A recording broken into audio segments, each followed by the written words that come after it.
Hey guys, it's Mitch. How's it going? Well, we were going to have to do this one sooner or later. This is an important one. This is Deathblow and Wolverine by Aaron Wiesenfeld and Richard Bennett. So just before we get into it, if you enjoy the channel, if you feel like you might want to help out a little bit, go subscribe to my Patreon. Links are in the description, gives you early access to everything I do, helps out the channel, helps to buy new comics. So this is an interesting one. This is 1995, so we're in the kind of starting to get towards the tail end of Image being a juggernaut, I feel like, where most of the books are being drawn by guys who, wouldn't necessarily have the talent or the name to sell themselves on their own, but theoretically these are established books now, stuff like Wildcats, Youngblood, Cyberforce, all that stuff. And Aaron Wiesenfeld has established himself a little bit on Team 7, but I don't know that he's any kind of name really at this point. If anything, probably he's built up his reputation as a guy who likes to throw in a lot of detail, which is accurate. Richard Bennett has done mostly inking and fill-in work up until this point. He hasn't come out with Brass #1 just yet. So I don't think he's much of a name, although he has been in the business for a few years now, starting in continuity. Back in, I guess it probably would have been, the early 90s. So really this shouldn't have a whole lot of hype surrounding it, except that we know where Aaron Wiesenfeld and Richard Bennett are going to go. These are both guys who like a ton of detail and who like to get creative with their page designs. Aaron Wiesenfeld is doing the script on this. I haven't seen very much evidence yet that he's a particularly talented writer, and I don't think this quite puts it over the top or anything. But he's also doing breakdowns, and as we've seen, he likes to get a little creative with that. And then Richard Bennett is credited with finishes, so he's going to be embellishing what Aaron Wiesenfeld's laying down. So this is going to be very interesting. So we can start with the cover. That is a very design-heavy kind of cover. Not really the kind of thing I would expect from these two at this time. Again, we know where guys like Richard Bennett are going to go with stuff like Gen 13, where he gets just crazy with his compositions. But since Aaron Wiesenfeld's the one doing the breakdowns, I suppose this is his design here. And I mean, it's a really nice one. A little bit simple, given what I think we would expect. Just the image of Wolverine here, and then the big blood stain with Deathblow reflected in it. And, a fairly detailed background, I suppose, but still kind of, going for a clean line style, not really doing any kind of rendering or shadowing on it. So, at the beginning at least, it feels like a complete departure, really, from what we've seen from these two, until you open it up. And you go, oh, there's all the detail. So yeah, what we've got here is Wolverine on his motorcycle in San Francisco. This is 1982, apparently. And Wolverine's done some grocery shopping, only he didn't secure his bags very well. And as we can see, just all the detail in the world. Every single building is drawn out. Every window on every building is apparent if you look closely, until maybe you get these really tiny ones in the back. On the stuff in the front here, we've got all the details on the buildings. We've got every shingle on the roof. Also here and here. You have to get up to here before he stops drawing shingles. Like, I would not be surprised if this double-page spread took a week or two. The tire treads all look perfect. Like, every element looks perfectly placed. All of the perspective looks correct. All the proportion. And it's San Francisco, so, this is all on a downward slope. And you can see that with the way the buildings are all canted. You've got the stairs here that are at an uneven angle. You got this guy here who's trying to walk down the hill, and he's, angled really strangely because he's at an extremely steep incline. So the question, I suppose, is this light boxed? Which seems pretty likely. If it isn't, it bespeaks a kind of mastery of perspective that I can't even really comprehend. Particularly when it comes down to stuff like actually the treads on the motorcycle. It's like, that's gotta be traced off of something, right? Just being able to do all of those perfectly, it would make me angry to think that somebody could do that. Now, that being said, even if this is lightboxed, this is absolutely incredible. This still represents a massive amount of work, and the finished product is unbelievable. Like, this is got to be ranking up there with one of the best opening spreads of all time, I think. Like, this is the kind of thing, if you pick this up off the rack and you just open the front cover, you look at that and go, oh shit, yeah. You just close it, you go up to the till. You're buying that. Now, I will say up front, nothing else in the book matches this. In terms of skill, in terms of just that wow factor, There's nothing that really comes particularly close, but I don't think that's really the worst thing. He just basically gave us the best stuff up front, and then went, okay, the rest of the book's still pretty good, and you can enjoy that, but you can keep coming back to this and check it out again if you want. So yeah, this is, I'm almost hesitant to flip from this. I feel like I should just leave this particular spread up here for the entirety of the review, because that's really what it's about. I need to show you guys this because of this spread. But we do have the whole comic, so we should check out the whole thing. So as I said, we're starting out. This is Wolverine. It's 1982. You might ask yourself, what was Wolverine doing in 1982? Well, he was starring in a 4-issue miniseries written by Chris Claremont and drawn by Frank Miller. And this is very much going to be a love letter to that series. This is basically, what if instead of Frank Miller, we got Jeff Darrow to draw that shit? So we're going to get, Wolverine just, kind of screaming through the streets here. All the backgrounds look absolutely perfect. So again, maybe light boxing, but when it's done this well, I don't mind. This isn't a case of somebody dropping a background in Photoshop and tracing off the lines that way. That feels a little different to me. Or even worse, doing like a Photoshop filter. This is all painstakingly done. Every time, if there's like here, we've got like a tile background, so we're going to see every tile. If we've got bricks in the background, we're going to see every brick. We got Wolverine and his girlfriend walking outside on the street. Well, shit, you better just make that look exactly like a sidewalk, right down to cracks, right down to the open access panel here. Again, this is on a slope, so all of these curbs start out skinny, end up fat. And then, you go the next one down. Even stuff like this doormat here being slightly askew. It just adds that versatility. Now, it might be like that because this is based off of a photo and he's tracing directly. I'm not for sure. I do know there is a shitload of ink on the original pages of this. So what's actually going on these pages? Not very much at all, really. Wolverine gets back to his place where his girlfriend is. His girlfriend's sad. And he goes, "Oh, baby, why are you so sad?" And she's like, "Well, it's because my mother didn't recognize me this morning." He's like, Yeah, she's getting up there. He's like, "No, but she recognized me last week." He's like, "Yeah, that's how it happens sometimes." So they decide they're going to head over to her mother's place so that, I guess, I don't know, Logan can see that. There's not really much of a reason other than just, maybe, she's getting old, so we don't have many opportunities left. Could be that kind of thing. And we're getting very creative with our panel designs. It seems fairly random. Sometimes he goes with panel borders. Sometimes he doesn't. Even when he doesn't, he goes very hard on the detail. This kind of thing he does reasonably often, where he just does an open panel with like no real background except all of the accessories are in all the furniture and everything is in there. So it does get the feeling like they're just floating in space. It's timeless. That's the whole deal with the open panel, right? Is that the panel border represents time.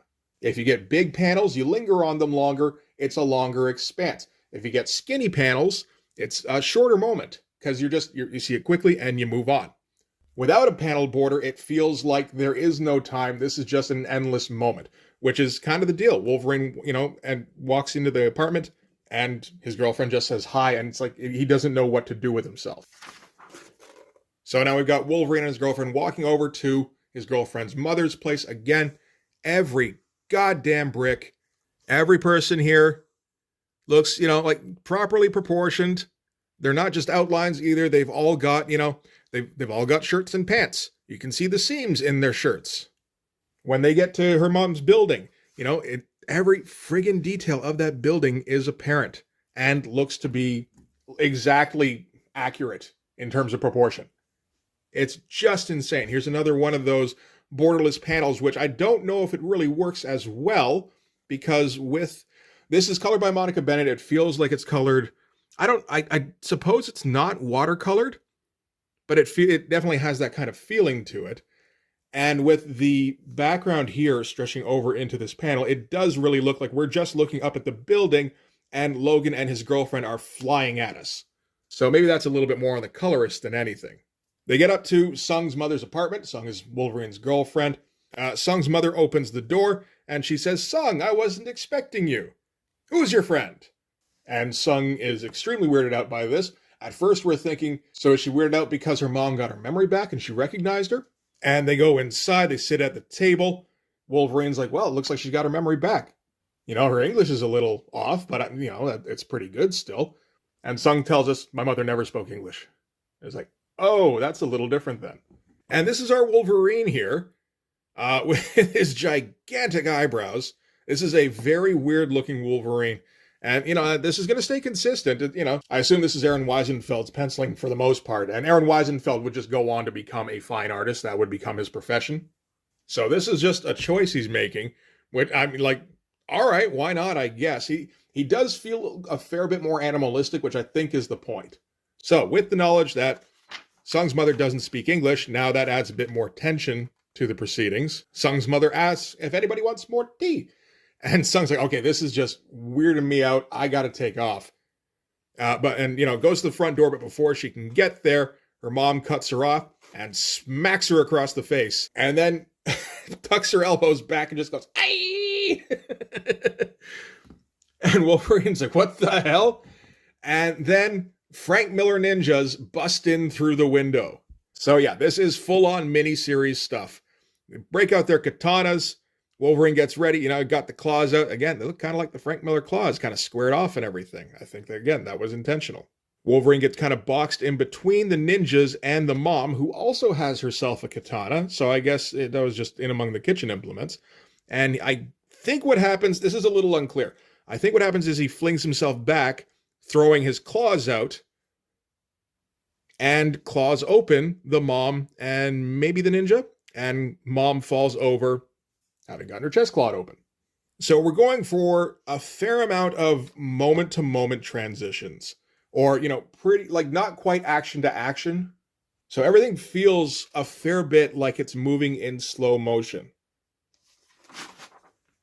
Sung reacts to her mom getting, you know, clawed open and tries to dive for it. Logan restrains her, gets a chain wrapped around his neck and pulled back. This, again, feels like Sin City almost. And gets kicked around a little bit. I think there's an effort to do the Frank Miller type of fighting where you're showing very specific actions taking place, like specific attacks, where he gets booted in the face and he gets, I guess, like poked, like chopped in the throat. He yells at Sung to run. I guess one of the ninjas goes towards him. So I think what happens, there's a lot of I think what happens. And so, like, I guess the storytelling isn't as good as it could be theoretically. It doesn't really matter, though, because every single panel has that same level of attention to detail. So you don't mind just sitting on it and kind of puzzling it out. You know, it's like, so what's probably happening here? What I think is happening is he throws himself and the guy who has him chained up back against the window. They go crashing through and they fall down to the street. And that looks frigging wild. Looks like the chain hangs up Wolverine. Like, gets hung up on the windowsill here. The other guy keeps falling. Sucks to be you. And so, yeah, cuts the chain, keeps falling, lands in a bunch of trash. Oh, that was lucky. And then a whole bunch of arrows start raining down on him. And he runs out of the alley, the ninjas following closely. So it runs out into the parade, which was going on, with the big old Chinese dragon in the middle of it. We've gotten next to no dialogue since the fight started, and that's just going to continue. I think there's an effort to try and make the fight feel a little realistic in terms of impacts, and, you know, you don't actually talk during a fight, generally. Wolverine goes, you know, scrambling through the crowd, bumps into a dude. He's got a couple of arrows sticking out of his back. Turns out that dude is Deathblow. So how did our heroes meet? This is how. They literally ran into each other on the street, and Deathblow went, that guy's got arrows in his back. And he decided to follow him to see how that was going to go. And then ninjas spring through the crowd. It's like, oh, this is interesting. Yes, I definitely would like to see how this turns out. So Ninja confronts Wolverine. Again, you know, just kind of very slowly. Wolverine gets kind of like caged in, so pops the claws. Everybody's just kind of watching, going, huh. They circle around each other, by the looks of it, judging by the posture. So that's nice and clear. And we get our one line of dialogue on this page, which is snort.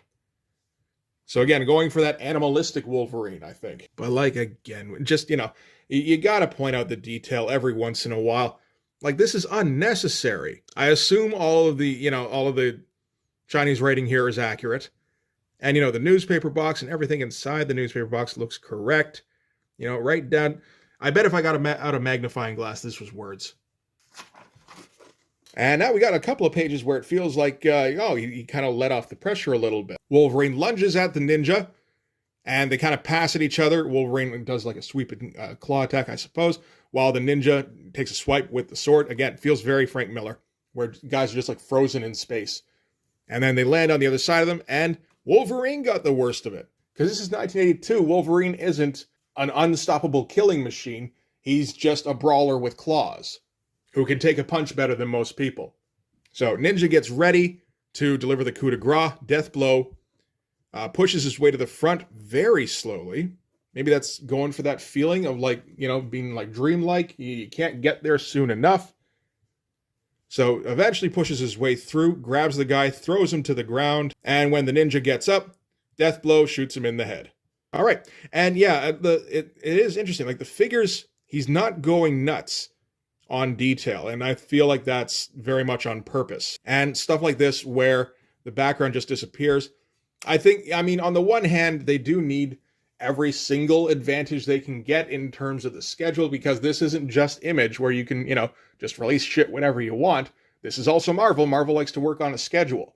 So, if you can give yourself a bit of a page off where that you can finish in just 1 or 2 days, which, I mean, this might still have taken 2 days, you do that. But this also feels like the crowd kind of slowly fading away and it just being these two guys. I think that's also what, it just kind of worked out nicely. And then we're back to all the detail in the world. Did he shoot him in the head? It looks more like he shot him in the shoulder or something. And it's hard to even tell what's going on here. There's just a bit too much. I think this is the crowd scattering at the gunshot. That would make sense. A couple of arrows go flying out. Oh, they hit a pedestrian instead of Deathblow or Wolverine. So, bad ninja. No cookie for you. A couple more ninjas appear. Deathblow drags Wolverine over to his car, his convertible, and throws it in there. Takes a moment to look in the rearview mirror. So he's very safe. That's good. Only it's a bad thing when you look in the rearview mirror and you see Ninja. So yeah, he peels out in reverse. Looks like he's about to hit the Ninja, but I think it leaps over the car. So good job there. Lands on the hood and then rolls off with a thud. We're getting close to halfway in the book. Most of it has been this fight, which is cool. Everybody likes a long fight. And not a whole lot has actually happened in the fight. It's just that we're focusing so much on stretching out the timeline of it, which again is pretty cool, particularly when you're getting this much detail. So it feels like super high def bullet time, long before bullet time was invented. So with the ninja having fallen off the front, Deathblow shifts into forward and just runs him over. And another ninja grabs onto the back and gets dragged for a second, I guess. Deathblow figures that they've gotten away, except he looks in that rearview mirror again. And again, ninja. They're sneaky. Rips down an alley, does what I assume is a hard turn. Again, you got to kind of read the body language, which does look pretty clear at least. And yeah, we get the car screeching out of the alley. That doesn't look quite right, but it's all right. So he's trying to shake the ninja off. Apparently, it didn't work. Ninja fingers are tough. And he just keeps dragging him along the road for a while. And yeah, he climbs up onto the back of the convertible here. So still going with this fight. So as he's climbing onto the back, Deathblow pops the top to come up, but that throws the ninja off. And he goes flying off the back of the thing, trying to hang on to the convertible top. So yeah, tears it off and watches Deathblow just kind of drive away. But, that whole sequence with him grabbing the roof and getting slowly thrown off the back of the car, that's an entire page. At least it's a simpler page. So again, it'll allow Richard Bennett and Aaron Wiesenfeld to kind of catch up a little bit. So Deathblow and Wolverine have escaped. Deathblow goes screaming down the hills. It looks like he got even more air than Wolverine managed on that opening spread, so that car's going to die. Wolverine wakes up, assuming midair, because I imagine this is all in midair at the pace we've been going, and asks who Deathblow is. He says, "Are you a cop?" "No, I'm Navy." Good enough. So Deathblow offers to take him to the hospital. He's like, nope, I'll get better on my own. That's all right. If I go into a hospital and they see these, they're never letting me out. So Deathblow goes, okay, where do you want me to take you then? But Wolverine has fallen asleep in the passenger seat. looking very tiny, which is, you know, good because even in the mid-90s, Wolverine had kind of lost that tiny person feel. So Deathblow takes him to his place, which is a little modular home, probably on the outskirts of town. Everything feels very exact, except for the trees. The leaves on the trees feel kind of sloppy, really, particularly when he went and drew better-looking leaves strewn all over the sidewalk and the road down here. But what am I going to do, complain? So Deathblow lays Wolverine out on his couch. Finally, a panel that looks a little bit awkward in terms of the poses and everything. It's not going to happen too often. And it's not even that awkward. So Deathblow's just, okay, what the hell am I even, like, what have I got myself into?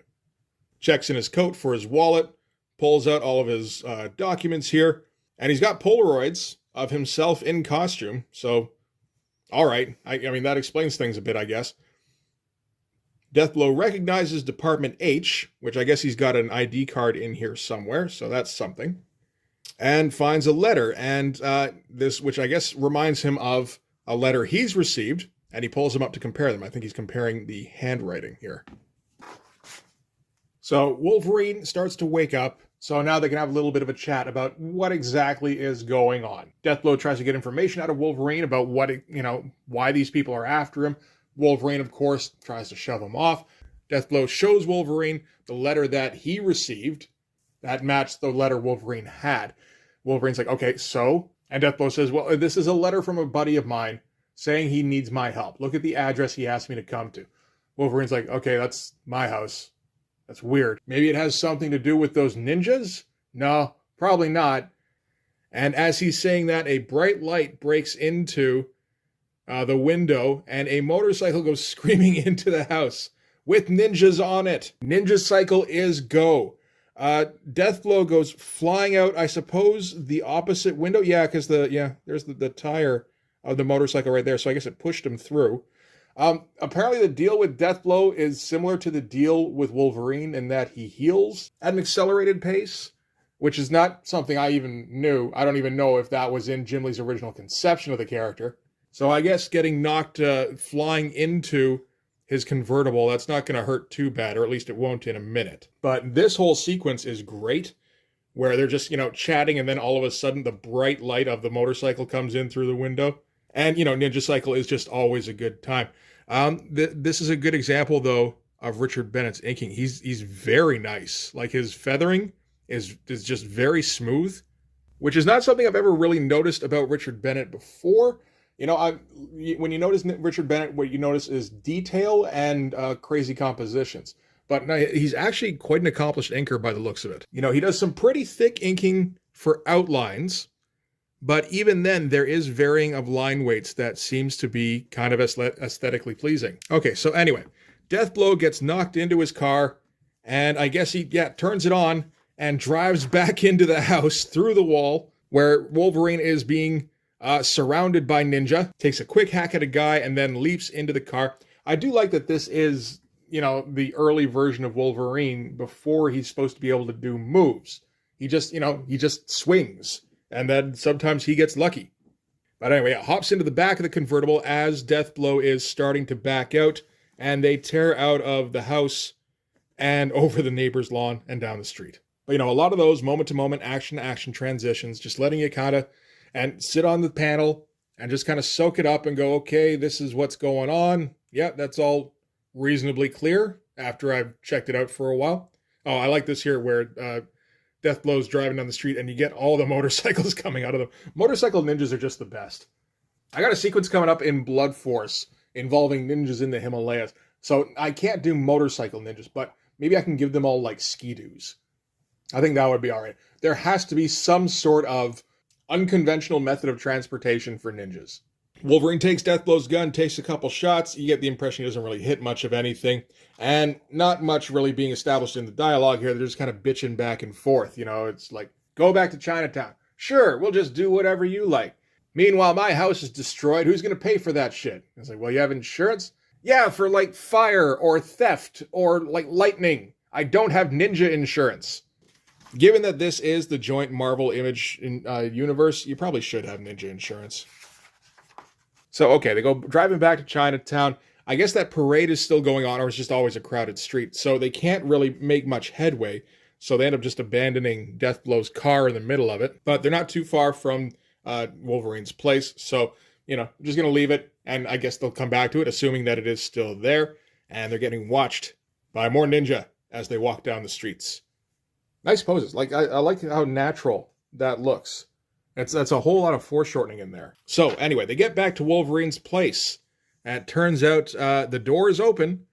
And when they enter, the place has been trashed. And there's some weird dude there grinning in a top hat.